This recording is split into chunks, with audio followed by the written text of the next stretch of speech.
안녕하세요. 고주현 회계사입니다. 오늘은 성공한 사람들이 꼭 지켰던 공식을 말씀드리려고 왔습니다. 저는 22년간 회계사를 활동하면서 수많은 사장님들의 성공과 실패를 봤습니다. 근데 그 중에는 몇 가지 공통적인 원칙이 있더라고요. 그것을 얘기하고 여러분들이 사업을 하든 또는 직장을 다니든 어떤 성공을 위해서 또는 성장을 위해서 도움되는 얘기를 하고 싶습니다. 성공팔이 그런 거 아니고요. 제가 실제로 느꼈던 저희 크든 작든 매출이 1000억이 넘는 거래처 또는 그냥 식당, 분식점 하는 고객까지 많은 분들의 얘기를 하고 싶습니다. 제가 생각한 공식은 이제 이런 5가지입니다. 이 5가지가 절대적인 공식은 아니겠죠. 하지만 제가 느낀 성공의 공식은 이렇습니다. 그리고 여러분, 성공이 무엇일까요? 사람마다 다 다르겠지만 저는 성공의 기준이 지금 현재 아무 일도 앞으로 하지 않고 지금 수준의 생활 수준, 만족하는 생활 수준을 할 수 있다면 그 기준이 저는 이제 경제적인 성공이라고 저는 정의하고 있습니다. 자, 이제 한번 기밀을 유출시켜 보면 제가 생각한 원칙들입니다. 대부분 성공한 사람들은 사실 우리가 잘 안 보이는 일을 하고 있습니다. 여러분들은 언론에 배달의 민족, 쿠팡, 마켓컬리, 야놀자 이런 대단한 기업들에 대한 소식을 매일 듣고 있을 겁니다. 외국으로 가면 테슬라 이런 빅테크 기업들, 페이스북, 메타죠 지금은. 그런 기업들을 들으면 우리가 뭔가 화려하고 뭔가 이제 플랫폼적인 그런 회사가 성공의 지향점이라고 다들 생각하시는데, 실제로 대다수 부자들, 대다수 성공한 사람들은 우리가 잘 모르는 그런 일들을 하고 있습니다. 자, 우리가 잘 모르는 일이란 거는 보통 B2C가 아니고 B2B, 기업과 기업에 대한 비즈니스를 많이 하는 것이죠. 그래서 잘 안 보이는 곳에 실제 크게 성공한 사람들이 많습니다. 자, 예를 들어 볼까요? 예를 들면 이런 어떤 제품을 만드는데 이런 보드 마카를 만든다고 해서 아주 성공했다고 언론에 나오진 않잖아요. 하지만 이런 소매품이나 또는 기업에 필요한 부품들을 만드는 회사가 실제 수십조 매출, 수조 원의 매출, 수천억 매출되는 기업이 상당히 많습니다. 그래서 우리가 성공을 하면 보통 SNS에 알려지거나 뉴스에 나온 요즘 IT 기반의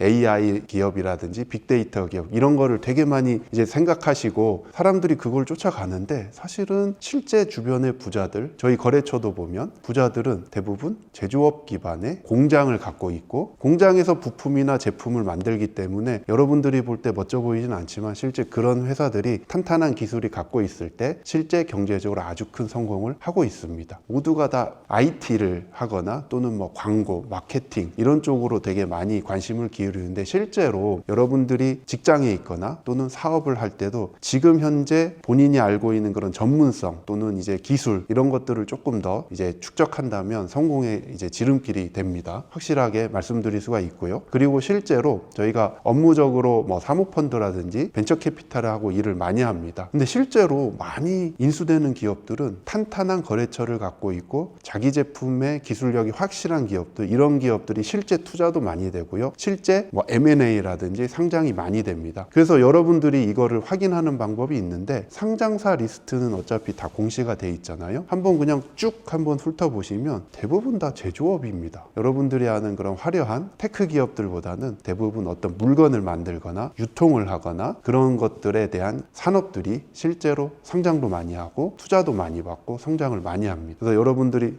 성공하고 싶고 성장하고 싶은데 결국 내가 가진 기술, 그거에 집중을 해야 실제 되는 것이고요.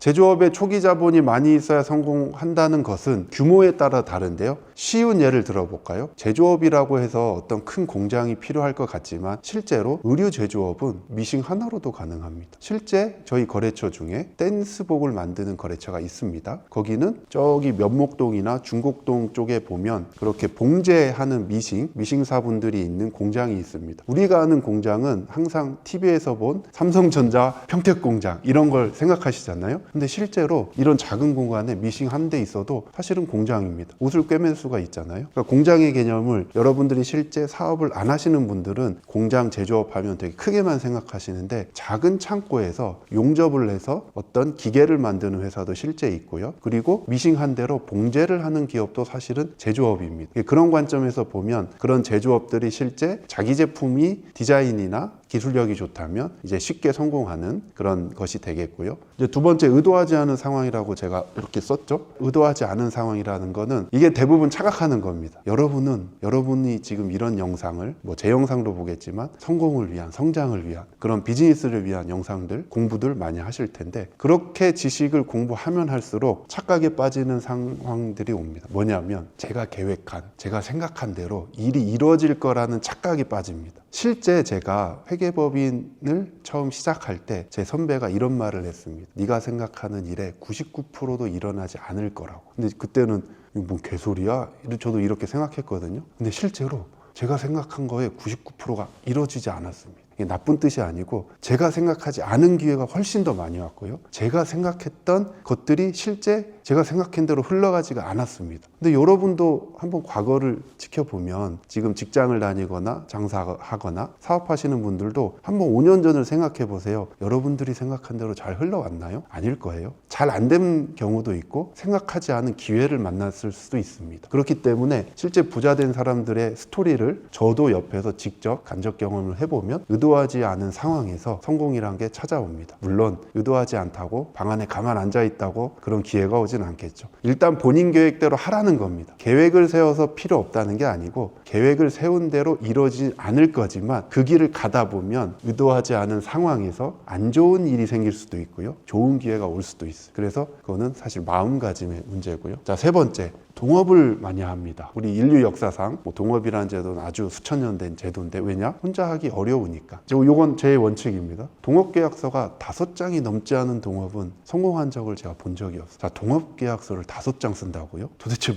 뭘 쓰죠? 되게 쓸 게 없을 것 같잖아요. 그냥 너랑 나랑 같이 돈 태우고 이런 사업을 해서 잘 해보자. 하지만 많은 것들이 담겨 있어야 됩니다. 분배구조, 그리고 나중에 좀 이어질 건데 어떠한 상황에선 어떻게 하고 어떤 업무를 누가 하고 어떤 업무를 최소한 이거는 해내야 되며 못했을 때 어떤 페널티가 있는지 그런 걸 자세히 안 쓰면 나중에 제 경험상 99% 동업이 깨집니다. 근데 우리나라 정서는 따지는 걸 되게 싫어합니다. 물론 요즘 MZ 신세대 분들은 되게 이제 디테일한 걸 많이 정해놓는 그런 걸로 알고 있습니다. 따지는 성격이라는 게 아니고요. 좋은 겁니다. 디테일을 정해야 됩니다. 동업의 디테일을 정하지 않으면 위험하다. 그 다음에 사실은 제일 위험한 거는 돈 까먹는 것보다 시간을 낭비하는 겁니다. 저도 성공해보려고 열심히 22년 살았는데 아직 성공 못했거든요. 근데 제가 후회하는 거는 시도해서 실패한 거 후회되지 않습니다. 근데 제가 해야 될 일을 못한 그 시간, 그게 너무 아깝더라고요. 그래서 저도 지금 어쨌든 22년을 많은 경험과 함께 잘 되는지 모르겠지만 그래도 이렇게 촬영도 하고 뭔가 시도도 하고 도전도 하고 있는 거 보면 아직은 이제 에너지가 남아있다는 거죠. 저는 이제 과거에 가장 후회되는 게 이거고요. 실제 많은 성공과 실패에서 4번이 영향이